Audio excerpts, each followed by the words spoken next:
Praise the lord. దేవునికి స్తోత్రం. క్రీస్తునందు ప్రియ సహోదరి సహోదరులారా, మన ప్రభును రక్షకుడునైన యేసుక్రీస్తు నామములో మీకు వందనములు తెలియజేయుచున్నాం. ఈ ఉదయకాలపు సమయమందు ప్రభు మిమ్మల్ని అత్యధికముగా దీవించి ఆశీర్వదించి నడిపించి బలపరచునుగాక. ఈ దినము యొక్క వాగ్దానము, నీవు కట్టబడినట్లు నేను ఇక మీదట నిన్ను కట్టింతుడు. ఇర్మియా గ్రంథం 31వ అధ్యాయము 4వ వచనం. క్రీస్తునందు ప్రియమైనటువంటి వారులారా, యెరూషలేము లేక ఇజ్రాయేలు ప్రజలను గురించి దేవుడు తెలియజేస్తున్నాడు. నీవు కట్టబడినట్లు నేను ఇక మీదట నిన్ను కట్టింతును అంటున్నాడు. అనగా కూల్చబడినటువంటి ఇజ్రాయేలీలు, పతనమైనటువంటి ఇజ్రాయేలు యొక్క ప్రజలను దేవుడు కట్టుచున్నాడు. వారి జీవితంలో ఆయన తిరిగి కట్టుతున్నాను లేక కట్టబోతున్నాను అని ఆయన తెలియజేస్తున్నాడు. ప్రియ సహోదరి సహోదరులారా, మీ జీవితాలను తిరిగి కట్టువాడు ఆయనే. మీ జీవితంలో పతనమైన స్థితిలో ఉండవచ్చును, మీ కుటుంబ వ్యవస్థ పాడైన స్థితిలో ఉండవచ్చును, లేక మీ సంఘములు ఎదుగుదల లేక పడగొట్టబడినటువంటి స్థితిలో ఉండవచ్చును. కానీ ఆయన నిన్ను కట్టింతును అంటున్నాడు. స్థిరమైన పునాదిగా కడుతున్నాడు.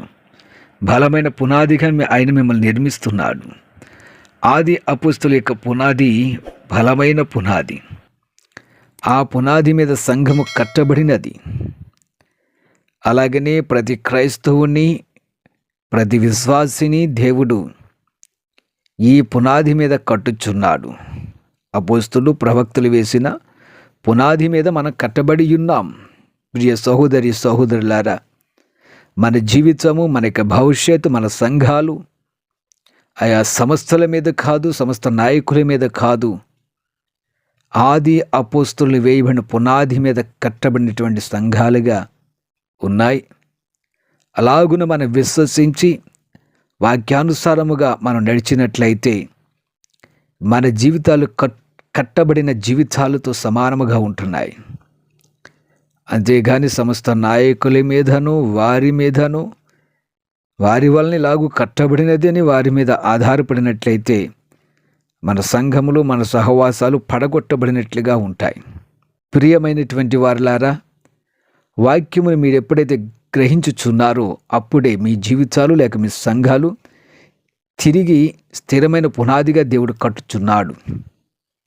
యెరూషలేమును యెహోవా కట్టువాడు, శద్రని ఇజ్రాయిల్ను పోగు చేయువాడు. కీర్తనల గ్రంథము 147వ అధ్యాయము 2వ వచనం. ఇజ్రాయిల్ దేశము పతనమైనప్పటికీ, సొలొమోను చేత కట్టబడిన మందిరము పడగొట్టబడినప్పటికీ మరలా ఆయన తిరిగి కట్టాడు. నిజముగా నీ జీవితాలను కట్టువాడు ఆయనే.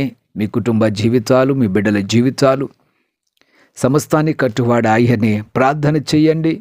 నా జీవితంలో అభివృద్ధి లేదు, నా కుటుంబంలో అభివృద్ధి లేదు, నేనేమి చేయాలో అయోమయ పరిస్థితుల్లో ఉండి మీరు ఆలోచించుచున్నారేమో. కట్టబడినటువంటి లేదా కొట్టబడినటువంటి జీవితాల వలె మీ జీవితాలు ఉన్నాయేమో. ఆయన మీ జీవితాన్ని తిరిగి కట్టడానికి సిద్ధముగా ఉన్నాడు. ఆయన వైపు తిరగండి, ప్రార్థించండి. ప్రభు తప్పక మీ జీవితాలను, మీ కుటుంబాలను, మీ సంఘాలను ఆయన కట్టుతున్నాడు. స్థిరమైన పునాదిగా వాటిని నిలబెడతాడు. అట్టి ధన్యత దేవుడు మీకు అనుగ్రహించునుగాక. ఆమెన్. ప్రార్థన చేద్దాం. ప్రియ పరమ తండ్రి, జీవాధిపతి, రక్షకుడా, విమోచకుడా, నీ బిడ్డల యొక్క జీవితాలను తిరిగి కట్టండి ప్రభా. అయా బలమైన పునాదుల వలె కట్టబడినట్లుగా వారి జీవితాలను కట్టండి, వారి ఆశయాలను కట్టండి, వారి సంఘములను కట్టండి. నీ కృపతో వారిని బలవంతులుగా నిలవబెట్టి నీ హస్తాలు తోడుగా ఉంచు. వాక్యం వింటున్న ప్రతి ఒక్క బిడ్డ యొక్క అక్కరల అవసరతలు తీర్చి మీరే సహాయం చేసి నడిపించి బలపరచమని యేసు నామమున ప్రార్థించుచున్నాము తండ్రి. Amen, amen.